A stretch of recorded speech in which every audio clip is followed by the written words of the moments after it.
الحمد لله وكفى وسلام على عباده الذين اصطفى أما بعد فأعوذ بالله من الشيطان الرجيم بسم الله الرحمن الرحيم وهو معكم أينما كنتم والله بما تعملون بصير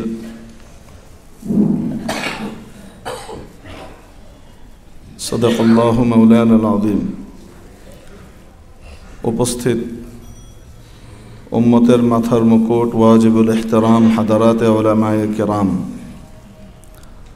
ভবিষ্যৎ ওয়ারাসাতুল আম্বিয়া আজিজ তালাবা সর্বস্তরের ধর্মপ্রাণ ধর্মভীরু সম্মানিত মুসল্লিয়ান আযম আল্লাহ তাবারাকা ওয়া তাআলা আমাদেরকে পৃথিবীর শ্রেষ্ঠতম জায়গা তার ঘর মসজিদে হাজিরি দেওয়ার তৌফিক দান করে ধন্য করেছেন, সৌভাগ্যবান করেছেন। শুকর আদায় করি আলহামদুলিল্লাহ। প্রিয় উপস্থিতি, আমরা এই বিষয়ে আলোচনা করছিলাম গত সপ্তাহে যে আল্লাহ তাবারাকা ওয়া তাআলা আমাদের সাথে তার সম্পর্ক, নৈকট্যের সম্পর্ক কামনা করেন, বন্ধুত্বের সম্পর্ক কামনা করেন। আল্লাহ তাআলা চান বান্দা এবং বান্দির সাথে আমার সম্পর্ক ভালোবাসা মহব্বতের সম্পর্ক দ্বারা গঠিত হোক। প্রিয় উপস্থিতি, এই জন্য আল্লাহ তাআলা এই আয়াতে কারিমায় আমাদেরকে জানিয়েছেন যে বান্দা তোমরা যেখানেই থাকো না কেন, তিনি অর্থাৎ আমি আল্লাহ তোমাদের পাশেই আছি, তোমাদের সাথেই আছি। বলছিলাম এই আয়াতের মাধ্যমে আল্লাহ তাআলা জানিয়েছেন আমাদেরকে যে তিনি আমাদের সাথে ভালোবাসা এবং মহব্বতের সম্পর্ক স্থাপন করতে চান এবং এই সম্পর্কটা কামনা করেন। বন্ধুত্বের দাবি কাছাকাছি থাকা, নিকটে থাকা, নৈকট্য অর্জন করা। এখন এই নৈকট্য দুই রকমের হয়, একটি হলো দৈহিক শারীরিক, আরেকটি হলো মানসিক আত্মিক। দৈহিক শারীরিক নৈকট্যের তুলনায় আত্মিক নৈকট্যের গুরুত্ব হাজার কোটি গুণ বেশি। বিষয়টি একটু খুলে ধরার জন্য আপনাদের সামনে একটি ছোট্ট উদাহরণ পেশ করছি। আমার দাদা ওস্তাদ হজরত আল্লামা মুফতি মোহাম্মদ শফি রহমতুল্লাহ আলাই, যিনি প্রথিতযশা একজন লেখক, ইসলামবেত্তা এবং ফিকাহবিদ, গ্র্যান্ড মুফতি, মুফতি আজম হিসেবে প্রসিদ্ধ ছিলেন। হজরত মুফতি মোহাম্মদ শফি রহমতুল্লাহ আলাই একবার হজ শেষ করে, হজের আমাল আর আরকানগুলো শেষ করে মদিনা মুনাওয়ারা গমন করলেন। ওখানে সরকারে দো জাহাঁ সাল্লাল্লাহু আলাইহি ওয়াসাল্লামের সকাশে দাঁড়িয়ে, সামনে দাঁড়িয়ে একটু সালাত ও সালাম পেশ করবেন। নবীজির মসজিদে নামাজ আদায় করবেন, রওদাতুম মিন রিয়াদিল জান্নার মধ্যে নামাজ আদায় করবেন, দোয়া করবেন। সরকারে দো জাহাঁর সামনে দাঁড়িয়ে একটু সালাত ও সালাম পেশ করবেন। নবীজির সামনে দাঁড়িয়ে একটু সালাত ও সালাম পেশ করবে, এই কামনা, এই বাসনা, এই আকাঙ্ক্ষা, এই আগ্রহ, এই উদগ্র বাসনা কোন মুমিন মুসলমানের হৃদয়কে না আন্দোলিত করে থাকে। প্রত্যেক মুমিন মুসলমানের হৃদয়ের আকুতি, কামনাটা যেন এমনই হয়ে থাকে, শৌকে আতিশ সে তড়পতা হুঁ সদা मैं বেকরার, শৌকে আতিশ সে তড়পতা হুঁ সদা मैं বেকরার, हाज़िरी शहरे मदीना कब नसीब हो मुझे, रोज़ाए अक़दस दिखा दे, रोज़ाए अक़दस दिखा दे, गुंबद खदरा मुझे, दरमियाने कब्र मिंबर गिड़गिड़ाने दे मुझे, दरमियाने कब्र मिंबर गिड़गिड़ाने दे मुझे, रोज़ाए अतहर दिखा कर इश्क़ में दीवानवार, मिस्ल अबू बकर उमर उस्मान আলী রব মুঝে। প্রত্যেক মুমিনের কামনা বাসনা হয় নবীজির সামনে দাঁড়িয়ে একটু সালাত ও সালাম পেশ করে আসবে, একটা বারের জন্য সোনার মদিনা দেখে আসবে। এটা প্রতি মুমিন মুসলমানের হৃদয়ের আকুতি, কামনা এবং বাসনা হয়ে থাকে। এই ইচ্ছে পূরণ করার জন্য তিনি ওখানে দাঁড়িয়ে সালাত ও সালাম পেশ করছেন, কিন্তু কাছে যাওয়ার হিম্মত হচ্ছে না। দূরে দাঁড়িয়ে একদম দেয়ালের পাশে, পেছনের যে দেয়াল সেই দেয়ালের দিকে সেঁটে গিয়ে জড়সড় হয়ে সালাত ও সালাম পেশ করছেন। কাছে যাচ্ছেন না, কাছে যাওয়ার হিম্মত হচ্ছে না। কারণ যে স্থান, যে জায়গা, এটার গুরুত্ব, এটার মর্যাদা, এটার মাহাত্ম্য এবং এটার নাজুকতা, স্পর্শকাতরতা উপলব্ধি করার ক্ষমতা সকলের থাকে না। যিনি বিষয়টি উপলব্ধি করতে পারেন তিনি কাছাকাছি যাওয়া থেকে অনেক বেশি দূরত্ব অবলম্বন করতে চান। না জানি আমার গুনাহের কারণে সরকারে দোজাহার আত্মার কষ্ট হয়, না জানি কোন বেয়াদবি হয়ে যায়। জায়গাটা কত গুরুত্বপূর্ণ, কত স্পর্শকাতর। যে স্থানের সাথে, পৃথিবীর যে জমির সাথে, যেই জায়গার সাথে আল্লাহর হাবিব সাল্লাল্লাহু আলাইহি ওয়াসাল্লামের দেহ মোবারক লেগে আছে, স্পর্শ করে আছে, সে জায়গাটা আল্লাহ রব্বুল ইজ্জতের কাছে নিজের আরশের চেয়েও বেশি প্রিয়। খাতামুল ফুকাহা ওয়াল মুহাদ্দিসিন ইমামুল আসর আল্লামা আনওয়ার শাহ কাশ্মীরি রহমতুল্লাহ আলাই তার ভাষায় এই জায়গার গুরুত্ব, নাজুকতা, স্পর্শকাতরতা এভাবে তুলে ধরেছেন। পাকিজা তারাজা আরশে বারি জান্নাত ও আফলাক, পাকিজা তারাজা আরশে বারি জান্নাত ও আফলাক, আরাম গাহে পাকে রসূলে আরবি হে, ऐ ज़ाहिर बैते नबवी याद रहे ये, ऐ ज़ाहिर बैते नबवी याद रहे ये, बेकायदा या जुम्बिश लब बेअदबी है, बेकायदा या जुम्बिश लब बेअदबी है, आहिस्ता कदम पस्त निगाह पस्त सदा हो, खाबीदा यहाँ रूह रसूल अरबी है। ও নবীর ঘর জিয়ারতকারী, ও নবীর বাড়ি জিয়ারতকারী, একটু সাবধানে থেকো, তুমি জানো না কোথায় এসেছো। যে জায়গাটি নবীজির শরীরের সাথে স্পর্শ করে আছে সে জায়গাটি মাওলায়ে পাকের কাছে নিজের আরশের চেয়েও বেশি প্রিয়। তুমি এমন জায়গাতে এসেছো যেখানে সামান্য একটু উল্টো পাল্টা কথোপকথন হয়ে গেলে নিজের দুনিয়া আখিরাত ধ্বংসের কারণ হয়ে যেতে পারে। বেকায়দা ইয়া জুম্বিশ लब বেআদবি হ্যায়। আমাদের আলে হাদিস মাওলানা সাহেব হুজুররা বলবেন শিরিক শিরিক শিরিক, মুশকিল হলো শিরিক। ওনারা তো অনেক শিরিক বুঝেন, হযরত ওমর রাদিয়াল্লাহু তাআলা শিরিক বুঝতে পারে নাই, বড় মুসিবতের জিনিস। শিরিক আর তাওহীদ আম্মা জান আয়েশা বুঝতে পারেন নাই, সাহাবীরা বুঝতে পারেন নাই। আজকালের এনারা শিরিক অনেক বেশি বুঝে ফেলছেন। আল্লাহ তাআলা আরও বেশি বোঝার তৌফিক দান করুন, যেহেতু চাচ্ছেন অনেক বেশি বুঝতে। হযরত ওমর রাদিয়াল্লাহু তাআলা আনহু, হযরত ওমর রাদিয়াল্লাহু তাআলা আনহু একবার মসজিদে নববীতে বসা, ওনার খেলাফতে আমলের কথা। দুই ব্যক্তি বনু সাকিফের, তায়েফ থেকে তারা গিয়েছে। তায়েফ গোটা আরবের মধ্যে সবচেয়ে সমৃদ্ধ এবং আবহাওয়ার দিক থেকে উন্নত নগরী হিসেবে খ্যাত ছিল। বড় বড় সর্দাররা সব ওখানে কুঠি বানাতো, নিজেদের বাড়িঘর বানাতো, খুব উন্নত এলাকা। তো ওখান থেকে এসেছে দুই ব্যক্তি। তারা মসজিদে নববীতে এসে, এলিট এলাকার মানুষ যেহেতু, তো মসজিদ টসজিদের পরোয়াতে একটু কম হয়, ওখানে স্বাভাবিক কথাবার্তা বলতে থাকে। তো বলছে, তাদের মধ্যে একজন বলেন যে হঠাৎ মনে হলো যেন আমার কাঁধের মধ্যে একটা পাথরের ছোট্ট খণ্ড এসে পড়ল।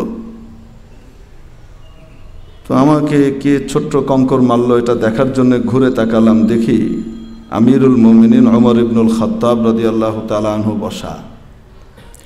চোখের ইশারায় উনি আমাদেরকে ডাকছেন, চোখগুলো বড় বড় হয়ে আছে, লাল টকটকে হয়ে আছে। হযরত ওমরের চোখ এমনি কিছুটা লালিমা মাখা ছিল। উসদুল গাবার মধ্যে ওনার যে হলিয়া বর্ণনা করা হয়েছে, আল ইসাবার মধ্যে ওনার যে হলিয়া বর্ণনা করা হয়েছে ফি মারিফাতিস সাহাবা, এটার ভিতরে একটা বক্তব্য হলো শাদীদু হুমরাতিল আইনাইন, দুই চোখ টকটকে লাল হয়ে থাকতো, বড় বড় চোখ টকটকে লাল, আর কথায় কথায় কল্লা উড়াই দিব, ইয়া রাসূলুল্লাহ অনুমতি দেন, এই বদমাশের কল্লা উড়াই দিই, মুনাফিক, খুব কড়া। এবং নবীজি ওনার ব্যাপারে বর্ণনা করেছেন আশাদ্দুহুম ফি আমরিল্লাহি ওমর, আল্লাহর বিধানকে বাস্তবায়ন করার ক্ষেত্রে সবচেয়ে কঠোর ব্যক্তি হলেন ওমর।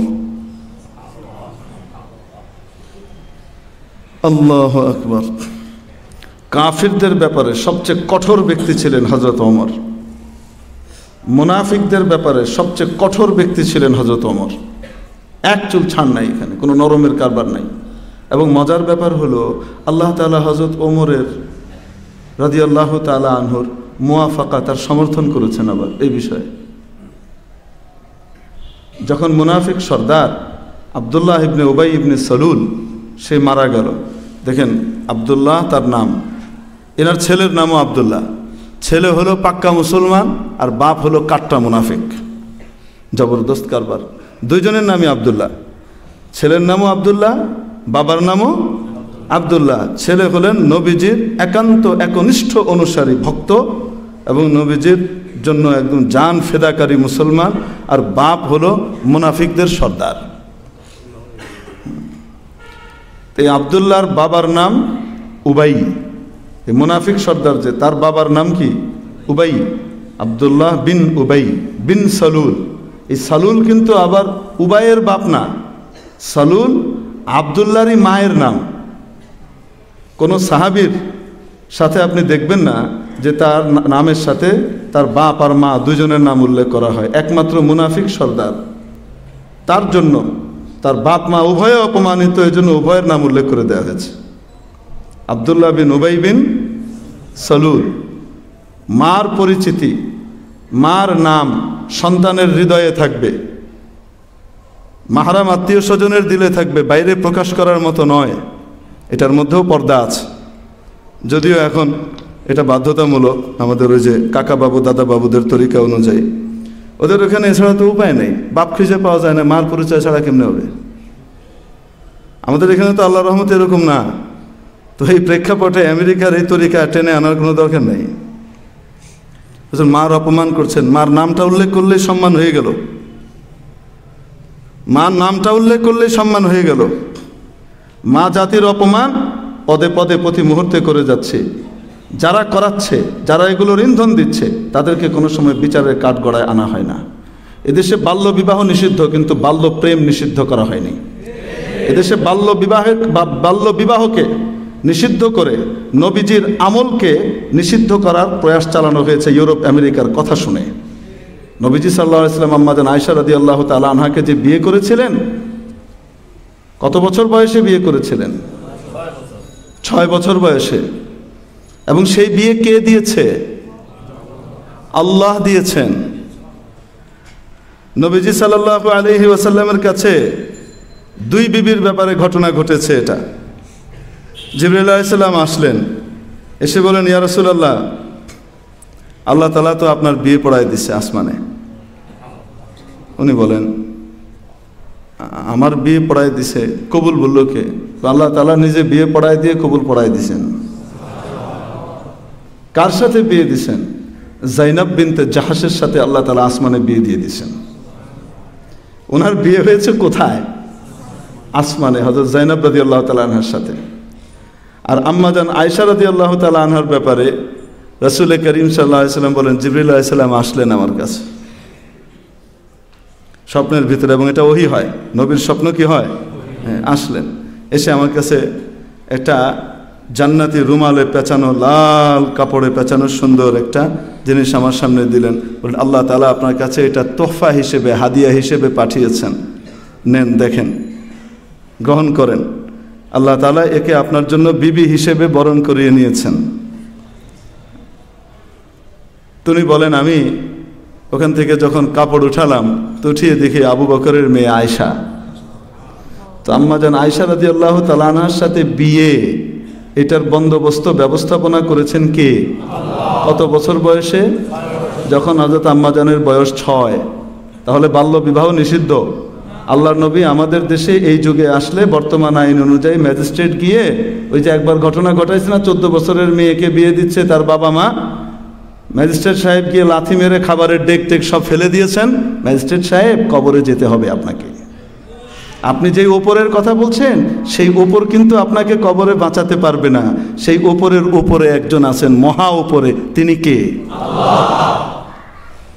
হ্যাঁ, বাল্য বিবাহের কারণে এটার যে অপব্যবহার হয়, এটার দ্বারা যদি নাকি কোনো হক নষ্ট করা হয়, সেটা রোধ করার জন্য আইন করা দরকার। মাথা ব্যথা তাই বলে মাথা কেটে ফেলে দেয়া, এটা কোনো সময় সঠিক চিকিৎসা হতে পারে না।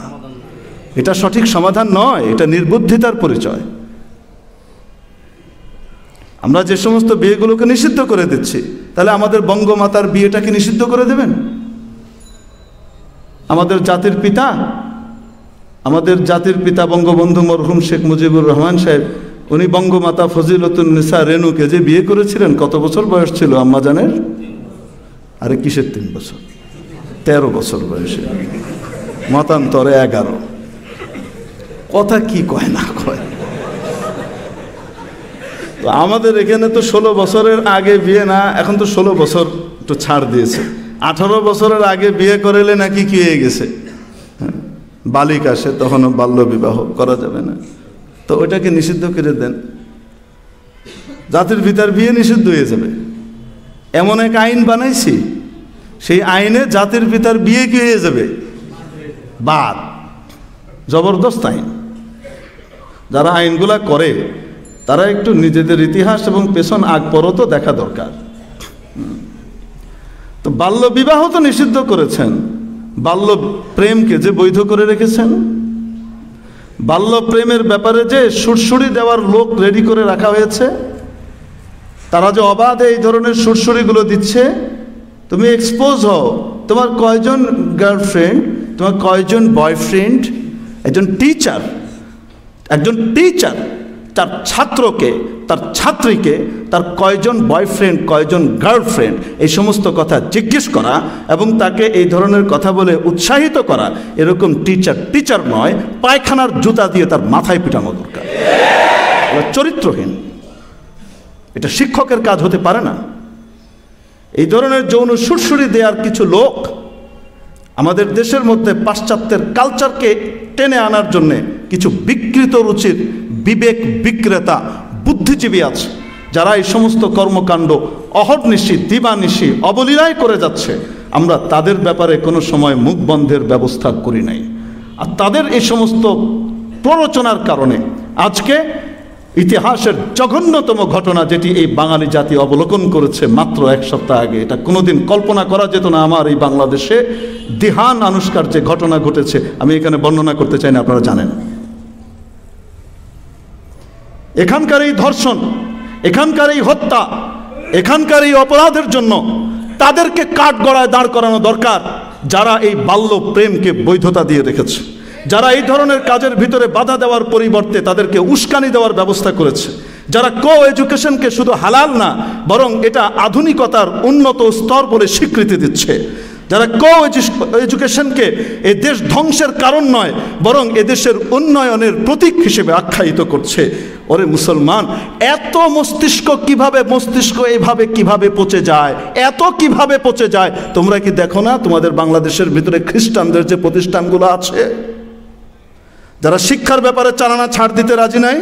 তোমরা দেখো না এখানে তোমাদের পাশে সেন্ট জোসেফ আছে, দেখো না কোনো মেয়েকে ভর্তি করে? বলেন না কেন? সেন্ট জোসেফ বাংলাদেশের সেরা স্কুলগুলোর মধ্যে একটি। তারা উঠতি বয়সের বাচ্চাদেরকে কোনো সময় বাচ্চাদের সাথে মিশতে দেয় না। তারা জানে শিক্ষার পরিবেশের ভিতরে এটি বড় প্রতিবন্ধক হয়ে দাঁড়াতে পারে। শিক্ষা তাকে আগে শিখাতে হবে, জ্ঞানী করতে হবে, তারপরে সে দেশের অ্যাসেট হবে। যান হলি ক্রসে যান, আপনার ছেলেকে ভর্তি করতে যান, এটা ওদের পরিচালিত প্রতিষ্ঠান। ওখানে কেউ মৌলবাদ দেখে না, ওখানে কেউ জঙ্গিবাদ দেখে না, ওখানে মনে করে না এটি প্রয়োজনীয় করণীয়। বহির্বিশ্ব থেকে তারা সমর্থন পুষ্ট, তাদের ব্যাপারে একটু কিছু বলতে গেলে এমবেসিগুলো হাঁ হাঁ করে ওঠে। সেখানে কিন্তু মৌলবাদ নয়, সেখানে কিন্তু কোনো সংকীর্ণ মনা বিষয় নাই, সংকীর্ণতা সেখানে ধরা পড়ে না। শুধুমাত্র আল্লামারা, নবীর ওয়ারিসরা যখন নাকি বলে যে তোমাদের বাচ্চাদের চরিত্র রক্ষার জন্যে শিক্ষা ব্যবস্থার ভিতরে মেয়েদের জন্য আলাদা নিরাপদ শিক্ষা প্রতিষ্ঠান তৈরি করো, ছেলেদের জন্য আলাদা নিরাপদ শিক্ষা প্রতিষ্ঠান তৈরি করো, একটা সার্টেন এইজ পর্যন্ত 5, 6, 7 বছর পর্যন্ত সমস্যা হয় না, তারপর থেকে যেন আলাদা আলাদা তাদের পড়ার পরিবেশ তৈরি করা যায়, এটার ব্যবস্থা করো। এটার জন্য যখন আলেম ওলামারা বলেন তখন তাদেরকে নেরো মাইন্ডেড বলা হয়, তখন তাদেরকে দেশকে পিছিয়ে দেয়া হচ্ছে এ কথা বলা হয়। কেন? চোখের সামনে দেখেন না, সেন্ট জোসেফ দেখেন না, হলি ক্রস দেখেন না? কেন তারা মিশতে দেয় না? তারা অ্যাসেট তৈরি করে। বাংলাদেশের সেরা কলেজ সূচনা লগ্ন থেকে আজ পর্যন্ত যাদের নেতৃত্ব ধরে রেখেছে, তাদের পড়ালেখার মানকে ধরে রেখেছে, নটর ডেম। যান আপনার মেয়েকে ভর্তি করেন, পারবেন? বলেন, অকপট স্বীকারোক্তি দেন। অন্যায় তো অন্যায় করেছি, যেটা করেছি এটা তো বলতে হবে। কোনো মেয়েকে ভর্তি করবে? করবে না। ওরা সিস্টেম নিয়েছে আমরা দেশের সেরা বিজ্ঞানী তৈরি করব, ওরা টার্গেট নিয়েছে আমরা দেশের প্রশাসন নিয়ন্ত্রণ করব, সার্ভিস ক্যাডারের সেরা শীর্ষ মেধাবী ব্যক্তিদেরকে আমরা এখান থেকে তৈরি করে দেব। আমাদের তৈরি করা বাচ্চারা দেশ নিয়ন্ত্রণ করবে, আমাদের তৈরি করা বাচ্চারা গোটা দেশের সমস্ত গুরুত্বপূর্ণ পদগুলো অলঙ্কৃত করবে, তারাই নেতৃত্ব দেবে, তারাই বহির্বিশ্বে এই দেশকে উঁচু করে ধরবে। ফলশ্রুতিতে এই দেশটা আমাদের কথার বাইরে যেতে পারবে না। আমাদের নির্ধারিত তাই করছে। মেরে মোহতারাম দোস্ত, ওটা ওরা বোঝে, খ্রিস্টানরা বোঝে, ইহুদিরা বোঝে, মুসলমানের বাচ্চা মুসলমান বোঝে না, তার নবীর বাণী শোনার পরেও বোঝে না। আজকে এই আনুশকা হত্যার জন্যে, তার এই নেককারজনক যে ঘটনাটা ঘটেছে, এটা আমি তো পরশুদিন শুনেছি। পরশুদিন শোনার পরে আমার মাথার তালু গরম হয়ে গেছে। আমি কোনোভাবে নিজেকে কন্ট্রোল করতে পারছিলাম না। Is it possible in our mother country Bangladesh? কিভাবে সম্ভব? আমাদের এই সোনার বাংলা, এটা কিভাবে সম্ভব? আমার মাথায় ধরছিল না। কিন্তু কারা করেছে? কারা করেছে? কারা এটার পেছনে উস্কানি দিয়েছে, ইন্ধন দিয়েছে, যুগ যুগ পর্যন্ত যৌন সুরসুরি দিয়েছে, মিডিয়ার মধ্যে এক্সপোজ করা বিভিন্ন ঘটনাগুলো ঘটিয়ে তাদের ভেতরে বিভিন্ন রকমের লালসা তৈরি করেছে। এই সমস্ত বিষয়গুলো কারা তৈরি করেছে? সেগুলোর জন্য কোনো বিচার নাই, কোনো কিছু নাই।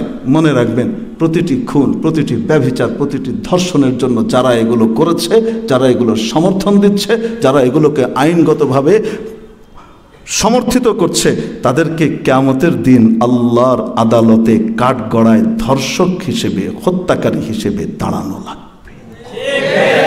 ওয়ামান সান্না সুন্নাতান সাইয়্যাতান, আমার কথা নয়, নবীজির কথা। ওয়ামান সান্না সুন্নাতান সাইয়্যাতান ফালাহু উযরুহা ওয়া উযরু মান আমিলা বিহা।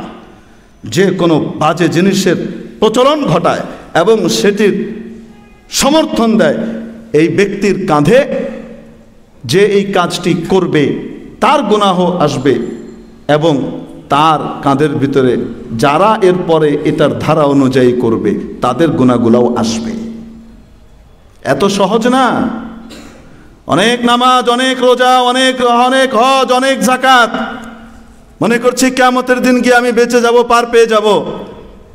আল্লাহর রহমত হলে হয়তো বেঁচে যেতে পারি, কিন্তু এই সমস্ত বিষয় যদি ফলো না করি, নবীজির এই সমস্ত কথাগুলো যদি মাথায় না রাখি, তাহলে সেদিন জবাবদিহি করতে পারবো না। এই যে বক্তব্য রাখলাম, কথা বললাম, নবীজির বাণীটা শুনিয়ে দিলাম। প্রত্যেক নবী এসে বলেছেন যে আমি সতর্ককারী, হুঁশিয়ারকারী। কোন জিনিস তোমাদেরকে জাহান্নামে টেনে নেবে সে ব্যাপারে আমি হুঁশিয়ারকারী। এই দায়িত্ব আলেম ওলামারা পালন করবেন। তারা বলবেন এই একই জিনিসকে এখানে উপস্থিত বিভিন্ন রকমের লোক বিভিন্নভাবে নেবে। একদলের জীবনের গতিপথ পরিবর্তিত হবে, একদল নববী নূর এবং আসমানি এলেমের আলো দ্বারা নিজের জীবনকে আলোকিত করে ফেলবে, অতীতের ভুলগুলো সম্পর্কে আক্ষেপ করবে, আফসোস করবে, তওবা করবে, আল্লাহ তাআলার নিকটবর্তী হয়ে যাবে। আর আরেক জামাত এখান থেকে গু তালাশ করবে, ময়লা তালাশ করবে, না পেলেও সে সমস্ত কথা বাইরে যেয়ে বলে বেড়াবে। একই মজলিসের ভিতরে, আরে ভাই একটাই তো ফুল, এই একই ফুলের ভিতরে রস আছে, এই রস মৌমাছি খায়, মৌমাছি এই রস খাওয়ার পরে সেখান থেকে কি বের করে? মধু তৈরি করে। ওই রস থেকে তার মধু তৈরি হয়, যে মধুর ব্যাপারে আল্লাহ কোরআনে কারীমে বলেছেন ফিহি শিফাউল লিন্নাস, গোটা মানব জাতির রোগের আরোগ্য ওর ভিতরে রেখে দেয়া আছে মধুর মধ্যে। আবার ওই একই ফুলের রস চষে কিন্তু বলতা, অনেক ডিজাইন করা ভীমরুল, উনিও কিন্তু খান, কিন্তু ওনার ওখান থেকে কোষ্ঠী বিষ ছাড়া আর কিছু তৈরি হয় না। একই চারণভূমির ভেতরে, একই চারণভূমির ভেতরে হরিণ খায়, দুই হরিণ খাচ্ছে, দেখতে তো দুটোই হরিণ। এক হরিণ সেখান থেকে খাওয়ার পরে তার পেটের মধ্যে মৃগনাভি তৈরি হচ্ছে, কস্তুরী তৈরি হচ্ছে, যেটা গোটা পৃথিবীর সবচেয়ে দামি সুগন্ধিগুলোর ভিতরে একটা। প্রাকৃতিক সুগন্ধিগুলোর ভিতরে সবচেয়ে সেরা সুগন্ধির নাম হলো কস্তুরী। ওটা ওই একই ঘাস খেয়ে তৈরি হচ্ছে কিন্তু, আর ওই একই জায়গার ঘাস খেয়ে আরেক হরিণের পেটের ভিতরে শুধু গু গোবর আর মুত আর হাগাই তৈরি হচ্ছে, ছাগলের লাদির মতো লাদ তৈরি হচ্ছে, ওটাই হচ্ছে। এই একই জায়গা থেকে কেউ এক গোয়েন্দা সহি রিপোর্ট দেয় যে হ্যাঁ উনি গঠনমূলক আলোচনা করেছেন, সমাজকে ব্যভিচার, খুন, ধর্ষণ, মাদক ইত্যাদির কবল থেকে মুক্ত করার আলোচনা করেছেন, দেশ গড়ার আলোচনা করেছেন। আরেকজন যে রিপোর্ট দেবে উনি আলোচনা করেন কিছু উগ্রতা আছে, সরকার বিরোধী ছোঁয়া পাওয়া যায়। গু তৈরি হবে তোর পেটের ভিতরে, তুই এটাই করবি।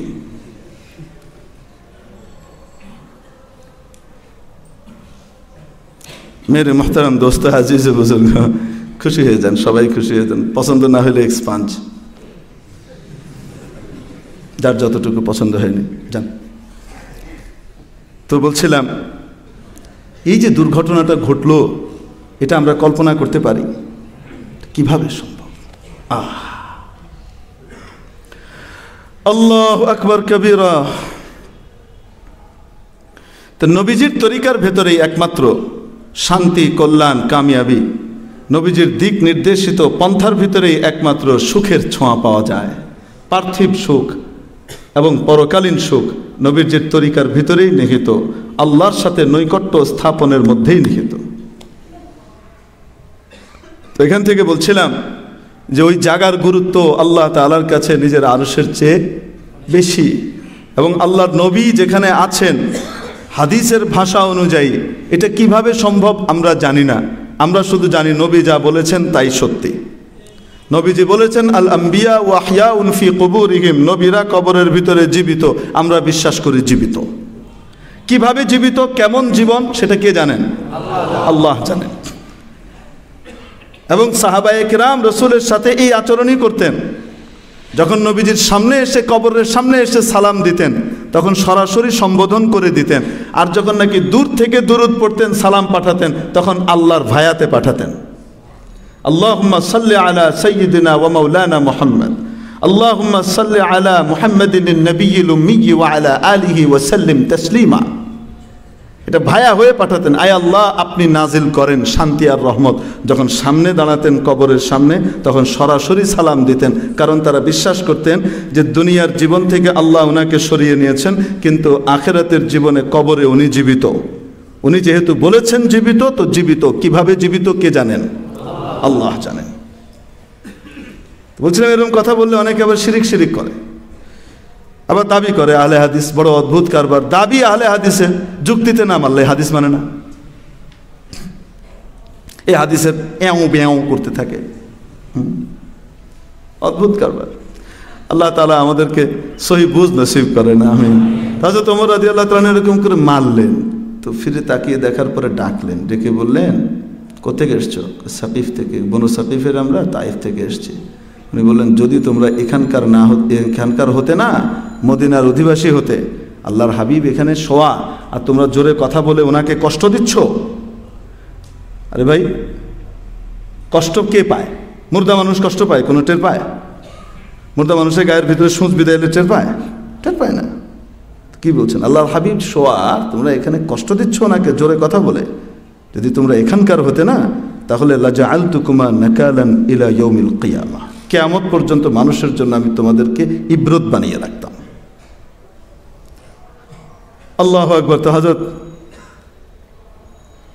রাসূল করিম সাল্লাল্লাহু আলাইহি সাল্লামের সামনে এসে এভাবে উনি সালাত ও সালাম পেশ করছেন। এজন্য ওখানে যখন যাব, আদবের সাথে যাব। ওখানে গিয়ে হই হুল্লোড় করা নয়, ওই জায়গাতে গিয়ে সেলফি তোলা নয়, ওই জায়গাতে গিয়ে আশপাশের ডিজাইনার চাকচিক্য দেখা নয়। ওখানকার সবচেয়ে বড় সৌন্দর্য নবী করিম সাল্লাল্লাহু আলাইহি ওয়াসাল্লামের জাত। ওখানে যে সামনাসামনি সালাম ওইভাবে, আসসালাতু ওয়াসসালামু আলাইকা ইয়া রাসূলুল্লাহ, হে আল্লাহর রাসূল, আপনার উপরে সালাত ও সালাম। আসসালাতু ওয়াসসালামু আলাইকা ইয়া হাবিবাল্লাহ, আসসালাতু ওয়াসসালামু আলাইকা ইয়া খায়রা খালকিল্লাহ, এই সৃষ্টির সেরা, ও আল্লাহর সৃষ্টির সেরা, আপনার উপরে সালাত ও সালাম। হযরত মুফতি মোহাম্মদ শফি রহমতুল্লাহ আলাইহি কাছে যাওয়ার হিম্মত করছেন না, দূরে দাঁড়িয়ে সালাত ও সালাম পেশ করছেন। ওই অবস্থায় যেন রওজায়ে আতহার থেকে আওয়াজ আসছে, ও মুফতি মোহাম্মদ শফি, দূরে কেন দাঁড়িয়ে আছো, কাছে এসো। ওই কান আমার আপনার নাই, কান তো নষ্ট করে ফেলেছি, যা না শোনার তা দিয়ে নষ্ট করে ফেলেছি। হযরত হাতিম আসম রহমতুল্লাহ আলাইহির এক এক সেজদা এক এক রকমের হতো, এক এক রুকু এক এক রকম। কোনোটা অল্প সময়ে ৩-৪ বার সুবহান রাব্বিয়াল আযীম, সুবহান রাব্বিয়াল আলা পড়েছেন, উঠে গেছেন, এরকম।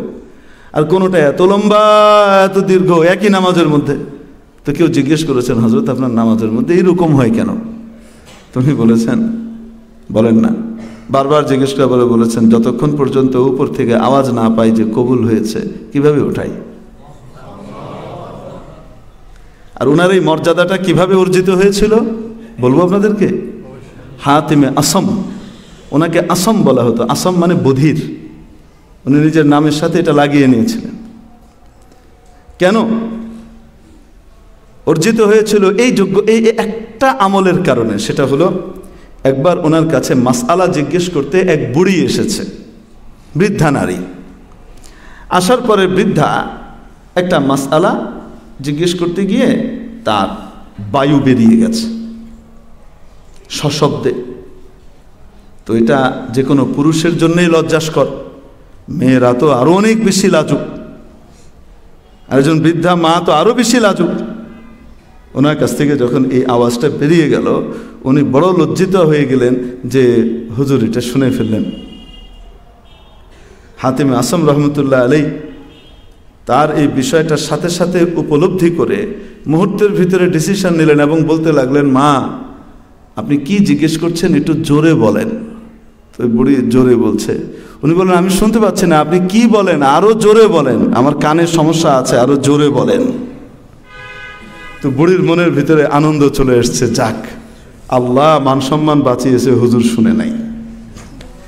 এত জোরে জোরে বলছি তাই শুনে না, ওই আওয়াজ মনে হয় শুনে নাই। আল্লাহ তাআলা রাতের বেলায় স্বপ্ন দেখাচ্ছেন, হাতিম তুমি আবার এক বান্দির লজ্জার দিকে খেয়াল করেছো, তার একটা দোষকে তুমি ঢেকে ফেলেছো, তাকে তুমি খুশি করেছো, আমি এই বিনিময়ে তোমাকে আমার খাস ওয়েলায়াত এবং মর্যাদা তোমাকে নসিব করে দিলাম। এরপর থেকে হযরত হাতিম আসম রহমতুল্লাহ আলাইহি নামাজগুলোর ভিতরে অদ্ভুত রকমের বিষয় হতো, তার ভিতরে এটা একটা। শুনতে পেতেন, ডাক শুনতে পেতেন, হাতিম কবুল হয়েছে, উঠাও, মাথা উঠাও। আমাদের তো কান নষ্ট হয়ে গেছে। যাদের কান আছে তারা শুনতে পায়, যাদের নাক আছে তারা শুনতে পায়। কোরআন শরীফ বলে 8 দিনের দূরত্ব মিশর থেকে যখন হযরত ইউসুফ আলাইহিস সালাম তার জামা দিয়ে পাঠালেন হযরত ইয়াকুব আলাইহিস সালামের কাছে যে আব্বাজানের চোখের উপরে এই মুখের উপরে এই জামাটা রেখো, আব্বাজানের চোখ ফিরে আসবে, দৃষ্টিশক্তি ফিরে আসবে। এটা তো কোরআনের বর্ণনা। ওয়ালাম্মা ফাসালাতিল ঈরু, যখন মিশর থেকে ওই কাফেলা বিচ্ছিন্ন হলো, রওনা করলো, ক্বালা আবুহুম, হযরত ইয়াকুব আলাইহিস সালাম তাদের বাবা বলছেন, ইন্নী জাল আজিদু রিহা ইউসুফ লাউলা আন তুফান্নিদুন, যদি তোমরা আমার মাথা খারাপ হয়ে গেছে বা মস্তিষ্কে বিকৃতি ঘটেছে এরকম না বলো, তাহলে আমি বলবো আমি ইউসুফের ঘ্রাণ পাচ্ছি। কতদিনের দূরত্ব থেকে? 8 দিনের দূরত্ব থেকে। তাহলে আল্লাহওয়ালারা এটা পান কি পান না? সব সময় যখন উনি চান তখন। তো হযরত মুফতি মোহাম্মদ শফি রহমতুল্লাহ আলাইহি যে শুনছেন, এটাকে বিশ্বাস করুক চাই না করুক, এটাকে অবাস্তব না বাস্তব হতে পারে? হ্যাঁ, কোরআন দ্বারা সমর্থিত। আহলে হাদিস ভাইরা ধোকায় পড়েন না। হ্যাঁ, যেটা কোরআন হাদিসের সাথে সাংঘর্ষিক হবে, এটা যত বড় কারামত হোক লাত মেরে ফেলে দেবো। ওরকম ইয়ের কোনো কি নাই, দাম নাই। তো যেন আওয়াজ শুনছেন মুফতি মোহাম্মদ শফি, কেন দূরে দাঁড়িয়ে আছো, কাছে এসো। আর আওয়াজ পাচ্ছেন, মনে রাখবে কেউ যদি আমার সুন্নতের ধার না ধারে, যে ব্যক্তি আমার সুন্নতের ধার ধারে না, আমার তরিকাকে পাত্তা দেয় না, আমার বর্ণিত জীবন বিধানকে তার জীবনের ভিতরে বাস্তবায়িত করে না, মুখ ফিরিয়ে নেয়, এরকম ব্যক্তি যদি আমার কবরের ভিতরে এসে ঢুকে যায়, সে আমার কাছ থেকে অনেক অনেক দূরে। আর যে ব্যক্তি আমার সুন্নত দ্বারা, আমার তরিকা দ্বারা তার মাথা থেকে পা পর্যন্ত সমস্ত জীবনকে সে আলোকিত করে এবং সাজায়, এই রকম ব্যক্তি আমার কাছে যদি আসতেও না পারে, পৃথিবীর অপর প্রান্তেও পড়ে থাকে, মনে রাখবা সে আমার অনেক কাছাকাছি অবস্থান করে। এজন্য বলছিলাম, দৈহিক নৈকট্যের চেয়ে আত্মিক নৈকট্যের গুরুত্ব 1000 কোটি গুণ বেশি। তো আল্লাহ তাআলা বললেন, বান্দা তোমরা যেখানেই থাকো না কেন, আমি আল্লাহ তোমাদের সাথে আছি, কাছে আছি। অতএব তোমরা আমার বিধিবিধান মানার মাধ্যমে, আমার হাবিবের তরিকা অনুযায়ী চলার মাধ্যমে, আমার হাবিবের তরিকাকে ফলো করার মাধ্যমে আমার কাছাকাছি হওয়ার চেষ্টা করো, আমার প্রিয় পাত্রে তোমরা পরিণত হয়ে যাবে। কোথায় আছে এই কথা? কোরআনে কারীমের সূরা আলে ইমরানের 31 নম্বর আয়াতে আল্লাহ তাআলা জানিয়েছেন, কুল ইন কুনতুম তুহিব্বুনাল্লাহ, নবী বলে দেন যদি তোমরা আল্লাহকে ভালোবেসে থাকো, ফাত্তাবিউনি, তাহলে আমি রাসূলের পরিপূর্ণ অনুসরণ করো, ইউহিব্বুকুমুল্লাহ, আল্লাহ তোমাদেরকে ভালোবাসবেন, মাওলা তোমার হয়ে যাবেন। ওয়া ইয়াগফির লাকুম যুনুবাকুম ওয়াল্লাহু গফুরুর রহিম, আল্লাহ যার হয়ে যান তার সমস্ত গুনাহ মাফ করে দেন। আল্লাহ তার গুনাহগুলোকে ধরে রাখেন না, ক্ষমা করে দেন। তো বান্দা যখন মাওলার হয়ে যায়, আর মাওলা যখন বান্দার হয়ে যান, তখন গোটা দুনিয়া কি হয়ে যায়? তার হয়ে যায়। আল্লাহ তাআলা তৌফিক দিলে সামনে এটা নিয়ে আলোচনা করব। তবে শিক্ষণীয় যে বিষয়টা, সেটা হলো আল্লাহ আমাদের কাছে আছেন, ওনার কাছে যাওয়ার চেষ্টা আমাদের করতে হবে, এবং সে চেষ্টার প্রক্রিয়া হলো নবী করিম সাল্লাল্লাহু আলাইহি ওয়াসাল্লামের তরিকাকে পরিপূর্ণ ফলো করা। ওটার মধ্যেই আল্লাহ তাআলার রহমত বরকত নিহিত।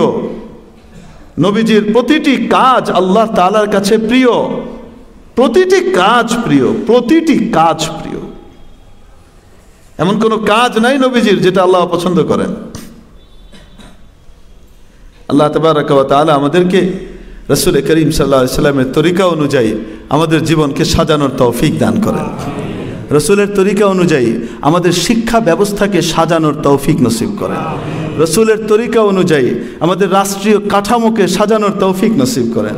রাসূলের তরিকা অনুযায়ী আমাদের পারিবারিক কাঠামোকে তৈরি করার তৌফিক আল্লাহ তাআলা নসিব করেন, যেন আমরা সাহাবীদের মতো স্বামী হতে পারি, যেন আমাদের স্ত্রীরা মহিলা সাহাবীদের মতো স্ত্রী হতে পারে, যেন আমাদের মেয়েরা নবীজির মেয়ের মতো, সাহাবীদের মেয়ের মতো মেয়ে হতে পারে, আমাদের সন্তানরা যেন সাহাবীদের সন্তানদের মতো হতে পারে।